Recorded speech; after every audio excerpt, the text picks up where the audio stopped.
다 같이 사로신경으로 신앙 고백하심으로 새벽 기도를 하나님께 드리시겠습니다. 나는 전능하신 아버지 하나님, 천지의 창조주를 믿습니다. 나는 그의 유일하신 아들 우리 주 예수 그리스도를 믿습니다.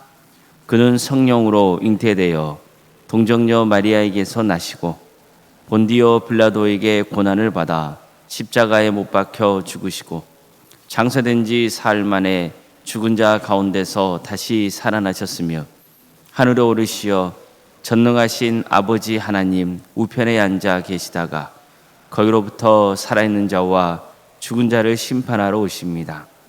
나는 성령을 믿으며 거룩한 공교회와 성도의 교제와 죄를 용서받는 것과 몸의 부활과 영생을 믿습니다. 아멘.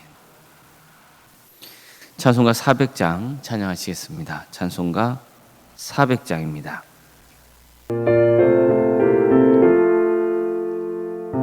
험한 시험 속에서 나를 건져주시고 노한 풍랑 지나도록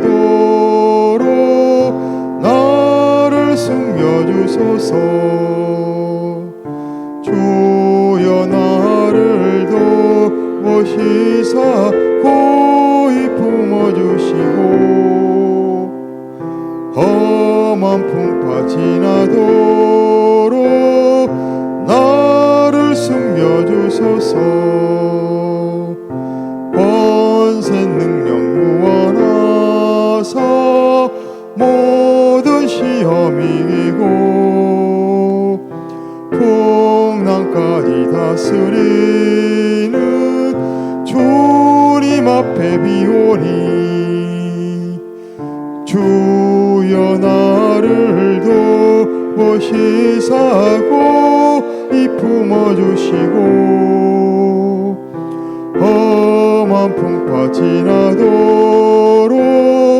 나를 숨겨주소서. 죄악 길에 빠진 이 몸 캄캄한데 헤매며 부르짖는 나의 애원 들으소서. 내 주여 주여 나를 도우시사 고이 품어주시고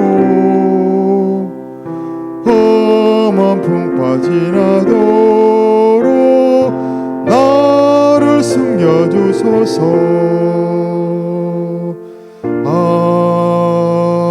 아멘. 하나님 말씀 함께 보겠습니다. 구약성경 레위기 19장 9절에서 10절까지 말씀입니다. 레위기 19장 9절에서 10절 말씀입니다.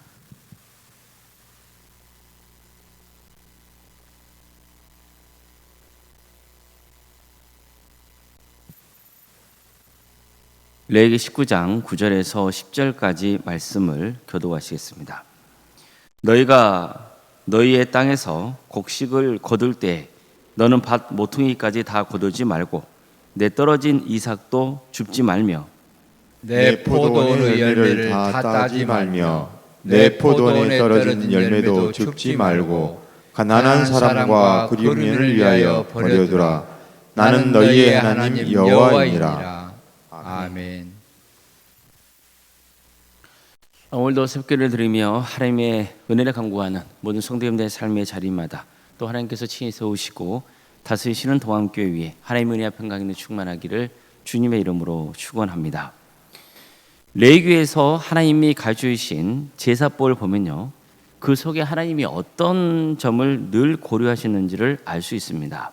그것은 약자에 대한 배려입니다. 하나님은 번제를 바칠 때 소, 양, 염소, 비둘기를 바치라고 명하셨습니다.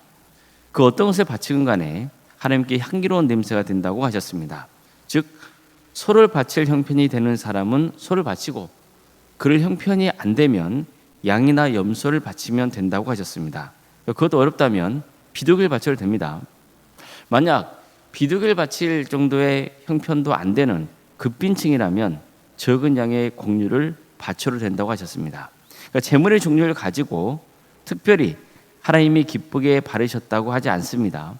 그러니까 자기 형편에서 최선의 것을 드렸다면 하나님은 그 재물의 종류가 뭐든 간에 기쁘게 바르신다고 하셨습니다. 하나님께서는 속죄제를 바칠 때도 이러한 원칙대로 행하셨습니다. 대제사장이 속죄제를 바칠 때는 흠없는 숫송아지를 제물로 바쳐야 한다 하셨습니다. 또 이스라엘 온 회중이 속죄제를 바칠 때도 숫송아지를 바치고 족장이 죄를 지었다면 숫염소를 바치라 하셨습니다. 만약 평민 중에 하나가 부지 중에 죄를 지었다면 흠없는 암염소나 어린 양을 바치라 하셨습니다. 자, 이처럼 하나님은 직책이나 또 맡겨진 책임의 정도에 따라서 죄를 지었을 때 바쳐야 할 제물의 종류를 다르게 명하십니다. 이뿐만이 아닙니다. 하나님은 이렇게도 말씀합니다. 만일 그의 힘이 어린 양을 바치는 데 미치지 못하면 그가 지은 죄를 속죄하기 위하여 산비둘기 2마리나 집비둘기 2마리를 여호와께 가져가되 하나는 속죄 제물로 삼고 하나는 번제로 삼아 제사장에게로 가져갈 것이요. 또 이렇게도 말씀합니다. 만일 그의 손이 산비둘기 2마리나 집비둘기 2마리에도 미치지 못하면 그의 범죄로 말미암아 고운 가루 10분의 1 에바를 애물로 가져다가 속죄 제물로 드리되 이는 속죄제인즉. 어떻습니까? 여기서도 하나님은 속죄제에 대해서 말씀하실 때 경제적인 형편을 고려하셨다는 것을 알 수 있죠. 그 속죄제는 하나님께 죄를 용서받기 위해 드리는 제사였잖아요. 번제의 경우는 자원해서 드릴 수 있었습니다. 그러나 속죄제는 죄를 졌다면 반드시 드려야 하는 의무적인 제사였습니다. 자, 그렇다면 경제적인 형편이 너무 어려워서 제물을 바치 여러 개 안 되는 사람들은 어떻게 해야 됩니까? 죄 용서를 못 받는 겁니까? 그렇지 않죠. 그래서 하나님은 경제적인 형편 때문에 소외당하지 않고 누구나 하나님께 죄 용서를 받을 수 있는 기회를 주고자 하셨던 겁니다. 이처럼 하나님은 제사 방법을 가르쳐 주실 때 약자들의 마음이 상하지 않게 하고 또 누구나 제사에 참여할 수 있도록 배려하셨던 겁니다. 제사 방법만 아니라 정결법에 대해 가르쳐 주실 때도 하나님은 약자에 대한 배려를 강조하십니다. 그게 오늘 본문에서 전하고 있는 말씀이에요. 너희가 너희 땅에서 곡식을 거둘 때에 너는 밭 모퉁이까지 다 거둘지 말고 내 떨어진 이삭도 줍지 말며 내 포도원의 열매를 다 따먹지 말고 내 포도원에 떨어진 열매도 줍지 말고 가나안 사람과 거류민을 위하여 버려두라. 나는 너희 하나님 여호와이니라. 보십시오. 추수 때가 돼서 땅에 있는 곡식을 거둘 때가 된 거예요. 그럴 때 어떻게 하라는 거죠? 밭 모퉁이까지 다 거두지 말라는 거예요. 또 추수하다가 떨어진 이삭이 있잖아요. 그걸 줍지 말라는 거예요. 포도원 열매를 다 따지 말라는 거예요. 떨어진 과실은 줍지 말라는 거예요. 무엇 때문입니까? 가난한 사람과 거류민이 먹을 양식을 남겨놓기 위해서예요. 그러니까 이 명령과 함께 하나님께서는 나는 너희 하나님 여호와라 이렇게 말씀하시죠. 그러니까 이 명령을 내린 존재가 하나님이시기 때문에 반드시 지켜야 한다는 겁니다. 즉 이 말씀은 선택이 아니에요. 의무입니다. 다시 말해서 하나님을 경외하며 하나님 안에 사는 거룩한 사람이라면 반드시 약자를 배려하고 희생할 줄 알아야 한다는 거예요. 왜입니까? 우리가 믿는 하나님이 약자를 배려하는 분이시기 때문입니다. 자, 이처럼 추수할 때 땅에 떨어진 이삭을 남겨놓게 해서 어려운 이웃을 구제하는 실제 예가 성경에 나오죠. 어디입니까? 룻기입니다. 룻은 모압 여인으로서 남편을 먼저 잃죠. 그래서 시어머니 나오미를 따라서 예루살렘으로 옵니다. 그녀는 낙심해 있는 시어머니를 대신해서 생계를 책임지기 위해서 무작정 밖으로 나갑니다. 그리고 어느 밭에 가서 이삭을 줍기 시작하는 거예요. 그 밭의 주인은 보아스였습니다. 보아스는 그 여자의 형편을 알고 마음껏 이삭을 주울 수 있도록 배려합니다. 그런 하나님께서 성경에 묘하신 대로 순종한 거예요. 나중에 보면은 보아스와 룻이 결혼을 하죠. 그래서 룻을 통해서 그녀의 시어머니 나오미의 가정이 회복이 됩니다. 보아스와 룻 사이에 아기가 태어나는데 그 이름이 오벳입니다. 오벳이 누구냐면은 다윗의 할아버지예요. 바로 이 가문에서 후에 이스라엘의 통일 왕국을 이룬 다윗 왕이 태어나게 되는 거예요. 그러니까 하나님의 축복이 이 가문에 임하는 거죠. 무엇을 했기 때문이에요? 하나님의 명령대로 순종했기 때문이에요. 한번 밭의 주인 입장에서 이 말씀을 고시어 봐요. 주인으로서는 바닥에 떨어진 곡식 하나가 얼마나 귀하겠어요. 그러니까 인간적으로 보면은 밭 모퉁이에 남아있는 곡식이 아까울 수도 있잖아요. 이것은 당연한 사람의 마음이죠. 그렇지만 어떻게 해야 되는 거예요? 아무리 귀하고 아까워도 하나님 말씀대로 가난한 자들 위해 남겨놔야 되는 거예요. 곡식을 주어서는 안 돼요. 열매를 다 따면 안 되는 거예요. 오히려 하나님의 법을 따르면 약자가 밭의 곡식을 줍고 추수해서 남은 열매를 먹는 것은 그들의 권리가 되는 거예요. 물론 사회적 약자는 지나치게 자신의 권리만 주장해서도 안 돼요. 예를 들어서 남의 밭을 함부로 훼손하면 돼요, 안 돼요? 안 되는 거예요. 주어진 것만 자기가 취해야 되는 거죠. 성경은요, 사유재산을 인정합니다. 즉 사유재산도 마땅히 존중되어야 되는 거예요. 어쨌든 오늘 본문은 교회 공동체가 어떤 마음의 자세로 섬겨야 되는지를 가르쳐주는 아주 좋은 예입니다. 교회의 주인은 하나님이시죠. 교회의 주인이신 하나님은 약자의 마음이 상하지 않기를 바라시는 거예요. 그들도 존중받기를 바라십니다. 교회만 아니라 사업을 하건 직장 생활을 하건 어려운 이웃을 돕는 일에 참여하기를 바라시는 거예요. 교회는 연약한 사람들이 차별받지 않도록 늘 관심을 가져야 되는 거예요. 이때 우리가 유념할 것은 약자를 섬길 때 개인이 섬기는 것보다는요, 교회의 이름을 섬기는 게 더 유익하다는 거예요. 왜 그럴까요? 나를 드러내지는 않지만 교회를 통해서 어려운 이웃을 돕게 되면 그게 누구에게 영광이 되는 거예요?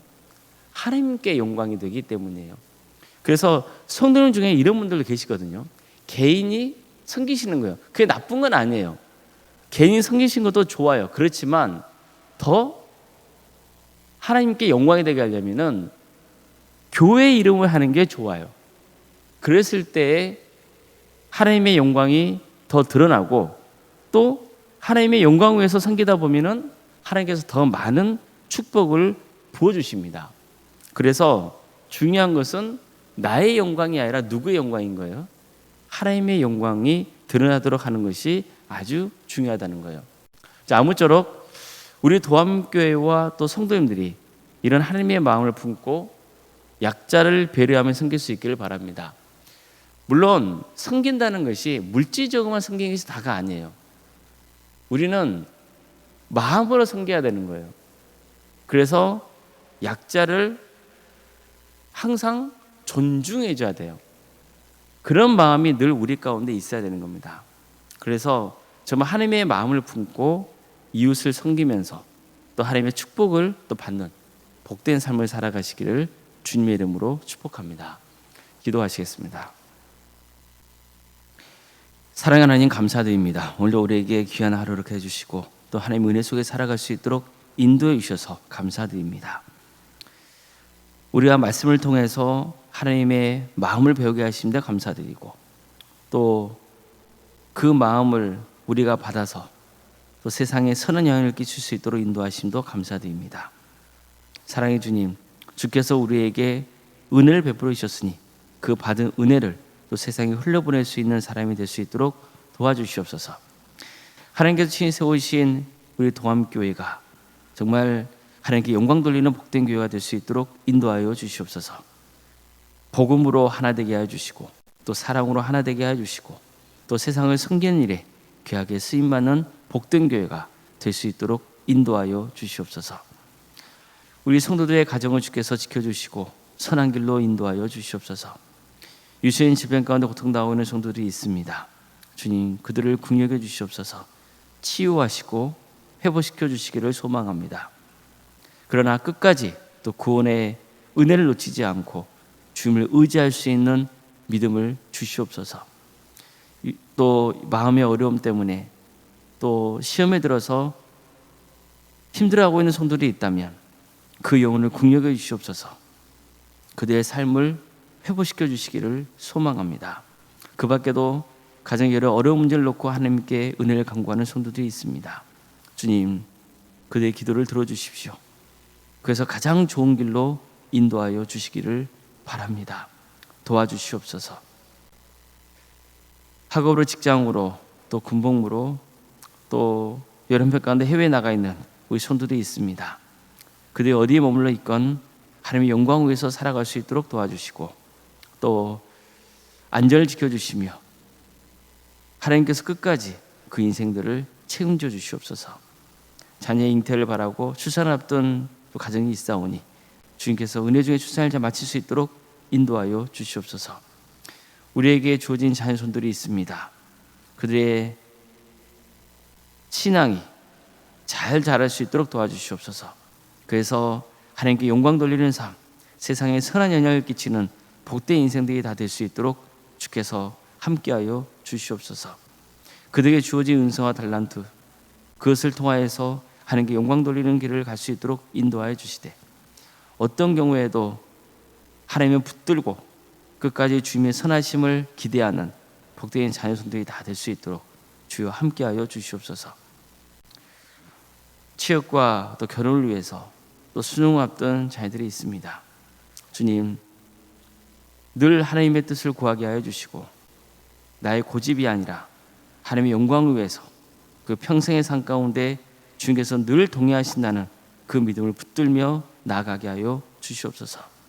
우리 성도의 사업장과 직장의 자리를 지켜주십시오. 주님께서 도와주시고 함께하여 주셔서 하나님의 영광 받는 사업장이 되게 하여 주시고 또 하나님의 영광에 드러나는 복된 직장의 자리가 될 수 있도록 인도하여 주시옵소서. 우리 교회 학교를 허락하시며 감사드립니다. 유치부, 아동부, 중고등부, 청년부 이 귀한 사역의 자리를 섬기는 교육자와 또 선생님들 가운데 함께하여 주시옵소서. 주님, 이 귀한 자녀들이 신앙 안에서 잘 자라게 해주셔서 정말 세상에 선한 영향을 끼치고 우리 도함교회를 든든히 세워가는 복된 자녀들이 될 수 있도록 인도하여 주시옵소서. 구역과 자치기관 또 여러 부서 조직이 있습니다. 동아리 활동도 있습니다. 동암지원센터와 사랑식당 등 운영통 인도하심도 감사드립니다. 이 모든 사역을 위해서 헌신하고 있는 우리 성도들을 주께서 긍휼해 주시고 새 힘을 주시옵소서. 또 이런 귀한 사역을 통하여서 하나님 나라 확장되는 역사가 있도록 인도하여 주시옵소서. 원로생과 사모님 성령 충만케 하여 주시고 세상에 알 수 없는 평안의 축복을 보여주시며 믿음의 명가로 세워가는 복된 가문 될 수 있도록 도와주시옵소서. 또 섬기시는 교회 위에도 하나님의 축복과 은혜가 차고 넘치는 역사가 있게 하여 주시옵소서. 장로님 또 안수 이사님, 권사님, 집사님, 교육자 모두에게 성령 충만의 역사를 해 주시고 주어진 직분을 겸손하게 잘 감당할 수 있도록 도와주시옵소서. 그래서 하나님께 칭찬받는 직분자 또 많은 성도들에게 귀감이 되고 존경받는 직분자로 세워져 갈 수 있도록 도와주시옵소서. 오늘 저녁에는 수요일 밤 예배로 모이게 됩니다. 우리 성도들이 한 자리에 모여서 하나님을 예배할 때 이 자리에 성령께서 임재하여 주시고 또 하나님의 말씀을 나눌 때 그 말씀에 깨달음이 있게 하여 주시고 미뤄지는 역사가 있게 하여 주시고 그래서 하나님 말씀에 순종함으로 거룩한 주의 자녀의 길을 갈 수 있도록 인도하여 주시옵소서. 이 나라를 주님께서 긍휼해 주십시오. 하나님의 공의와 정의가 바로 세워지는 거룩한 나라 되게 하여 주시옵소서. 여러 어려움들이 많이 있습니다. 주님, 이 땅에 세워져 있는 교회들이 먼저 빛과 소금의 사명을 잘 감당하도록 인도하여 주시고 어려움에 처해 있는 우리 이웃들 주님께서 그들에게 긍휼을 베풀어 주시옵소서. 특별히 억압받고 있는 북한 동포들 하루새 개방과 자유의 기쁨을 맛보게 해주시고 그 땅에 많은 교회들이 세워져 수많은 영혼들이 구원받는 역사가 있게 하여 주시옵소서. 주님, 하나님 나라에 헌신하고 있는 목회자들과 선교사들을 주께서 늘 기억하여 주셔서 그들의 사역의 자를 지켜주시고 그들을 통하여서 많은 구원의 열매가 맺어지는 축복을 허락하여 주시옵소서. 새벽 기도를 드리며 하나님의 은혜를 간구하는 성도들, 그 이름을 기억하여 주십시오. 주님 앞에 구하는 것들, 주님의 뜻 안에서 응답받는 역사가 있도록 인도하여 주시옵소서. 모든 것이 주님의 뜻 안에 있다는 것을 기억하여 주시고 나의 온대로 마옵시고 하나님 뜻대로 되기를 바라는 성숙한 성도의 길을 가게 하여 주시옵소서. 모든 것 주님께 의지하오며 살아계신 예수님의 이름으로 기도드리옵나이다. 아멘. 하늘에 계신 우리 아버지, 아버지의 이름을 거룩하게 하시며 아버지의 나라가 오게 하시며 아버지의 뜻이 하늘에서와 같이 땅에서도 이루어지게 하소서. 오늘 우리에게 일용할 양식을 주시고 우리가 우리에게 잘못한 사람을 용서하여 준 것 같이 우리 죄를 용서하여 주시고 우리를 시험에 빠지지 않게 하시고 악에서 구하소서. 나라와 권능과 영광이 영원히 아버지의 것입니다. 아멘.